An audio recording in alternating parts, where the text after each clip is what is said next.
Déjà, faut pas être agressif.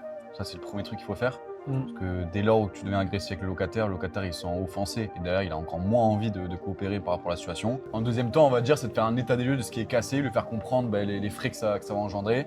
Et après derrière lui demander un remboursement de tout ce qui est cassé. Ou après derrière via l'assistance sur la plateforme de faire un dossier avec les devis, les factures, les frais engendrés et te faire rembourser plus tard.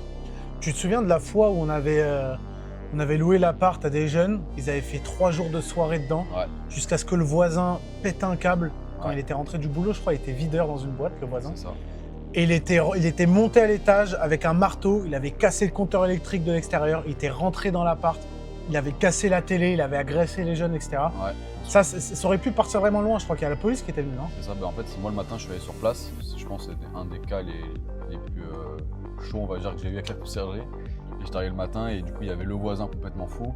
Il y avait les voyageurs que le voisin les a mis à la porte. C'était dans la rue, ils n'avaient plus de clé. Il y avait aussi la police. C'est-à-dire à ce moment-là, c'était une situation assez embarrassante parce qu'il fallait gérer la police, les voyageurs et le voisin complètement malade.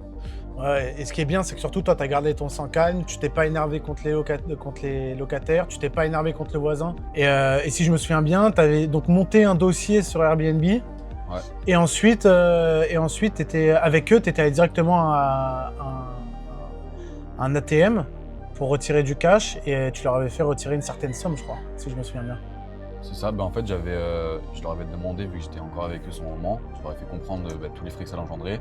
Je leur ai demandé d'aller retirer l'argent directement pour me le donner, comme ça au moins il n'y a pas de personnes qui me bloquent plus tard et qui me répondent plus.